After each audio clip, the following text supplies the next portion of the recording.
Eh, yang akan kita bahas hari ini adalah tentang budaya disiplin positif. Ada beberapa jenis motivasi, ada dua, motivasi eksternal dan motivasi internal. Contoh motivasi eksternal itu untuk menghindari ketidaknyamanan. Jadi apa yang terjadi apabila saya tidak melakukannya itu untuk menghindari hukuman atau ketidaknyamanan yang dia peroleh dari orang lain itu maka disebutnya motivasi eksternal. Kemudian ada juga untuk mendapatkan imbalan dari orang lain, itu juga salah satu motivasi eksternal. Dan yang kita harapkan dari budaya disiplin positif ini adalah eh, motivasi internal yang berasal dari dirinya sendiri. Untuk menghargai diri sendiri, saya akan menjadi orang yang seperti apa eh, apabila saya melakukan sesuatu yang ini gitu. Jadi dia punya motivasi internalnya sendiri, bukan motivasi eksternal saja. Karena motivasi eksternal itu tidak membuat perubahan pada murid itu secara permanen. Kemudian menurut Ki Hajar Dewantara, merdeka itu tidak hanya terlepas dari perintah, tetapi juga cakap membuat perintah diri sendiri. Jadi, menurut Ki Hajar Dewantara, pendidikan itu harusnya membuat seseorang siswa itu merdeka. Merdeka di mana dia tidak hanya terlepas dari perintah, tapi dia memiliki karakter yang cakap untuk memerintah diri sendiri. Kemudian yang berikutnya yaitu keyakinan kelas. Mengapa tidak peraturan saja? Mengapa harus keyakinan kelas? Jadi kita bergerak dari peraturan menjadi sebuah keyakinan. Kenapa harus keyakinan tidak membuat sebuah peraturan? Itu misalkan seperti ini. Kalau kita memiliki keyakinan bahwa memakai helm saat berkendara motor itu melindungi kita dari kecelakaan, kalau kalau kita terjadi kecelakaan maka kita lebih terlindungi dan apa itu dampaknya tidak terlalu parah. Nah, itu disebut sebuah keyakinan. Tapi kalau kita memakai helm karena takut ditilang polisi, itu adalah kita melakukannya karena sebuah peraturan. Nah, yang kita harapkan kita itu memiliki keyakinan bahwa helm itu bisa melindungi kita dari hal-hal buruk gitu. Nah, selanjutnya eh, sebuah keyakinan itu diharapkan bisa membuat seseorang itu lebih baik dalam sifat dan karakternya gitu. Maka keyakinan kelas ini sebaiknya diterapkan di setiap kelas. Jadi untuk mendukung motivasi intrinsik, kembali keyakinan-keyakinan seorang lebih menggerakkan dibanding mengikuti sebuah peraturan. Jadi kayak tadi, kita memakai helm karena takut ditilang polisi. Maka kita kalau di jarak dekat yang sekiranya tidak ada polisi, pasti kita tidak akan memakai helm. Sedangkan kecelakaan itu tidak memandang jaraknya dekat apa jauh gitu.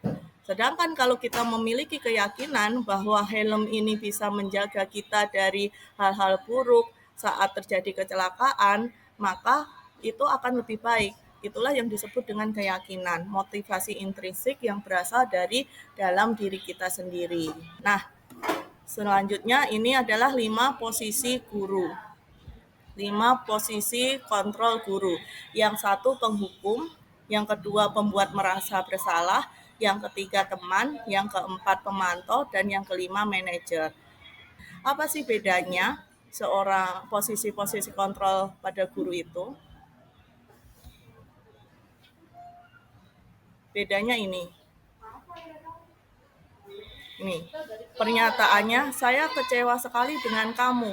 Itu adalah kata-kata yang diucapkan guru yang di posisi pembuat orang merasa bersalah gitu. Kalau dalam posisi penghukum, kamu tidak pernah melakukannya atau langsung langsung menuduh siswanya melakukan kesalahan itu adalah posisi penghukum. Kemudian kalau posisi teman, ayolah lakukan demi ibu atau bapak gitu. Jadi memposisikan kita sebagai teman mereka. Sebagai pemantau, apakah kamu mendapatkan stiker bintang hari ini?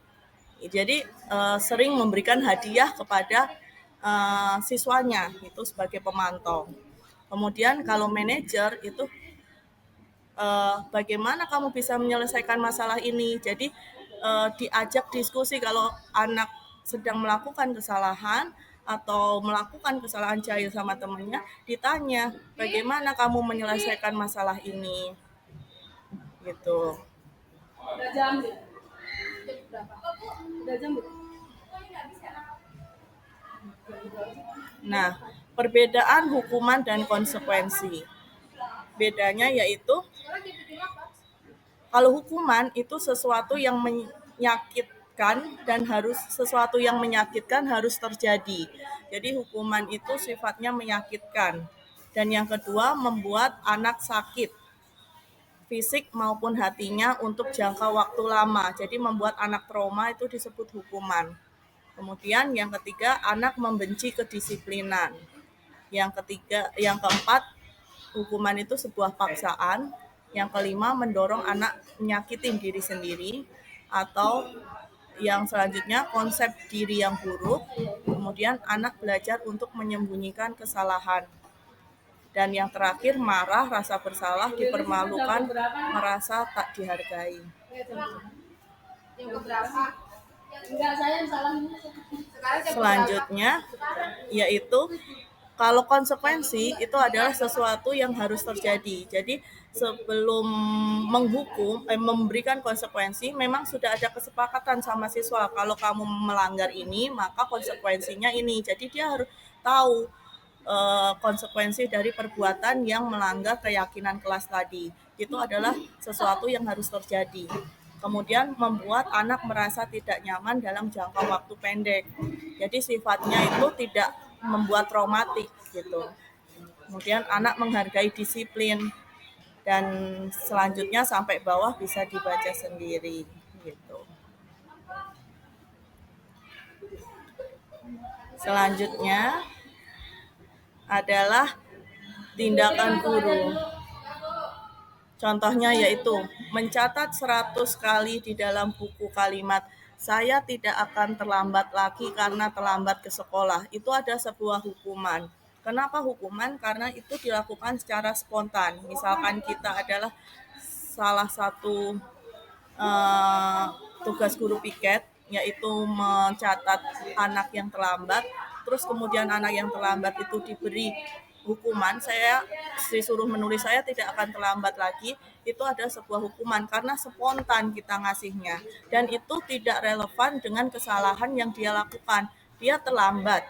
Dan apa hubungannya selama nulis saya tidak akan terlambat lagi sebanyak 100 kali? Apakah besoknya dia akan tidak terlambat? Itu belum tentu gitu.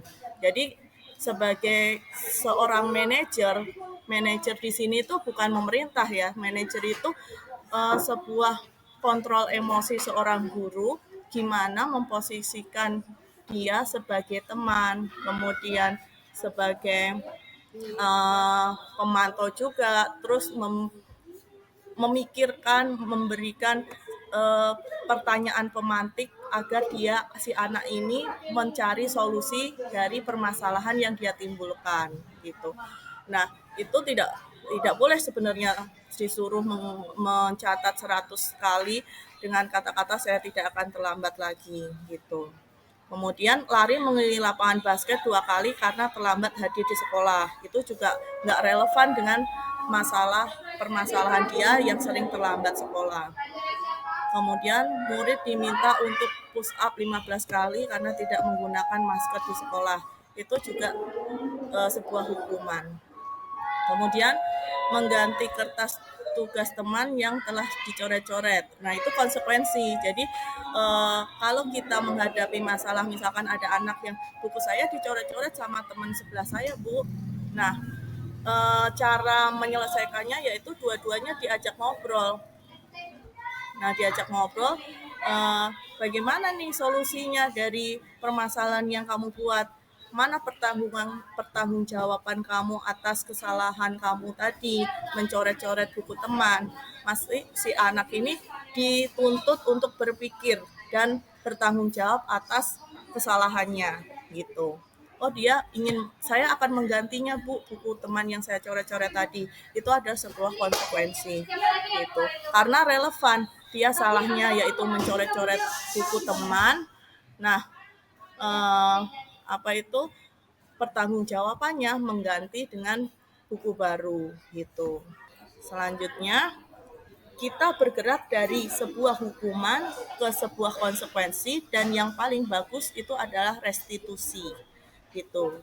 Jadi hukuman ini sebenarnya sudah tidak boleh dilakukan di sekolahan, dan kita bergerak ke konsekuensi. Kemudian dari konsekuensi ini masih netral, gitu, tidak menimbulkan trauma, iya benar. Tapi yang lebih bagus lagi yaitu restitusi. Restitusi itu mengajak siswa untuk mencari solusi dari kesalahan dia, dan solusinya itu berasal dari dia sendiri, gitu. Misal ada permasalahan, dia menimbulkan permasalahan, pertanggungjawaban kamu apa? Kita cuma memancing dia untuk berpikir, gitu. Dengan seperti itu dia lebih bertanggung jawab atas perbuatannya, gitu. Nah, apa itu restitusi? Restitusi itu adalah proses kolaboratif yang mengajarkan murid untuk mencari solusi untuk masalah mereka dan membantu murid berpikir tentang orang seperti apa yang mereka inginkan, gitu. Ingin menjadi apa mereka nantinya dan bagaimana mereka harus memperlakukan orang lain. Itulah yang disebut dengan restitusi, gitu. Ada yang pernah di kelompok saya itu bertanya gini, kenapa orang dulu yang dididik dengan cara yang kasar, dengan disiplin yang sangat kuat, dan kalau nggak hafal perkalian dipukul sampai sama penggaris kayu. Kemudian kalau yang terlambat disuruh keliling lapangan 10 kali. Itu malah menjadi orang yang disiplin dan orang yang eh, ini berhasil di masa depan. Contohnya biasanya itu ibu-ibu kita atau bapak-bapak kita yang sekarang udah berhasil di posisinya masing-masing kayak gitu, jadi orang yang sukses. Kenapa kalau kita tidak boleh menghukum, cuma boleh konsekuensi dan tidak boleh menjas anak nakal? Nah, cetakan generasi kita itu apakah nanti akan berhasil, gitu? Nah, itu pertanyaannya seperti itu. Instrukturnya bilang seperti ini. Jawabannya, dia menjawab, kita menuju ke proses restitusi, di mana kita menghindari trauma di masa yang akan datang. Kayak ibu kita atau bapak kita bercerita, ibu dulu pernah dipukul sama guru matematika ibu karena nggak bisa hafalan perkalian, gitu. Tapi ibu nggak kenapa-napa, gitu, nggak sakit hati, nggak apa. Tapi dia ingat masa-masa buruk itu, gitu, sampai dia udah tua, udah punya anak, bahkan udah punya cucu, gitu. Emang dia jadi orang sukses. Nah, tujuan kita budaya positif, disiplin positif tanpa ada hukuman ini yaitu kita juga pengen anak didik kita jadi orang sukses, tapi tanpa embel-embel punya trauma itu, gitu. Jadi di masa yang akan datang dia akan bercerita ke anak cucunya kalau dia itu punya guru yang baik, memotivasi. Kemudian meskipun dia salah, dia dituntun untuk menjadi pribadi yang lebih baik dengan mempertanggungjawabkan apa yang dia lakukan atau kesalahan yang dia lakukan dengan penuh rasa tanggung jawab, dan akhirnya dia berubah sedikit demi sedikit menuju pribadi yang lebih baik lagi, gitu. Jadi kita itu tidak boleh mengulang kesalahan orang dulu, gitu, yang mendidik dengan cara yang hukuman kasar dan lain sebagainya. Nah, saya pun juga masih belajar ke arah situ gitu. Tidak bisa instan menuju ke posisi manajer yang tadi kita bahas gitu. Ada yang ditanyakan mungkin kita diskusi. Soalnya saya juga masih meraba-raba tentang budaya positif ini. Meli mungkin pengalamannya mengajar di SMP 3 yang baru saja. Iya, jadi mungkin mau ini aja, mau diskusi aja Bu, terkait mungkin ibu-ibu sekalian juga pernah merasakan ini gitu, terkait anak-anak yang diberikan tugas tapi melaksanakan tugas gitu kan. Kalau saya pengalaman sependek ini gitu ya, dari pengalaman sependek ini, jika ada anak yang tidak mengerjakan tugas atau lupa merangkum, itu sebagian besar saya ajak mereka untuk keluar, saya minta mereka untuk keluar dan mengerjakan tugasnya gitu. Tapi memang negatifnya di sisi lain mereka jadi tertinggal pelajaran gitu. Mungkin di sisi lain mereka konsekuen atas apa yang mereka lakukan, tapi di sisi lainnya juga mereka rugi tidak mengikuti uh, pelajaran yang saat itu dijelaskan gitu. Jadi baiknya menurut ibu-ibu sekalian, apakah hal itu termasuk bagus dan memberikan tadi apa hukuman atau Konsekuensi. disiplin positif, atau konsekuensi disiplin positif, atau itu malah buruk sebenarnya, seperti itu Oh kan. iya. Iya. Itu juga salah satu yang saya lakukan gitu. Tapi saya sekarang menguranginya semenjak belajar disiplin positif gitu. Karena sebenarnya anak-anak yang tidak merangkum dan lain sebagainya nggak mengerjakan tugas itu tergantung kesepakatan awal kita. Jadi sebelum kita masuk ke pembelajaran, ke belajar yang full, biasanya di awal-awal semester kan itu masih basa-basi itu. Kita buat kesepakatan sama anak. Kalau tidak mengerjakan tugas, tidak mengerjakan PR, itu konsekuensinya apa? Mereka sendiri yang menentukan gitu. Kalau mereka menentukan, oh, ya udah baik, saya akan kalau nggak mengerjakan tugas saya akan mengerjakannya di luar kelas Bu gitu. Ya itu udah konsekuensi dia. Cuma karena dia akan ketinggalan pembelajaran pada saat itu, maka kita bergeser nih ke materi selanjutnya, yaitu diferensiasi pembelajaran berdiferensiasi, yaitu memetakan anak-anak menjadi beberapa kelompok. Jadi yang nggak mengerjakan PR itu ya kita anggap dia dalam kelompok yang 50 nilainya 50 ke bawah gitu. Jadi nanti kita akan memberikan treatment lain di pembelajarannya gitu. Pembelajaran berdiferensiasi itu ada 3 jenisnya. Ada diferensiasi konten, diferensiasi proses, sama diferensiasi produk. Kalau diferensiasi konten itu kita membeda-bedakan materi, bukan membeda-bedakan isinya, tapi membedakan bentuknya. Anak yang suka audio, kita sajikan materi dalam bentuk audio. Anak yang suka membaca dan visual, itu kita sajikan materi dalam bentuk artikel dan gambar.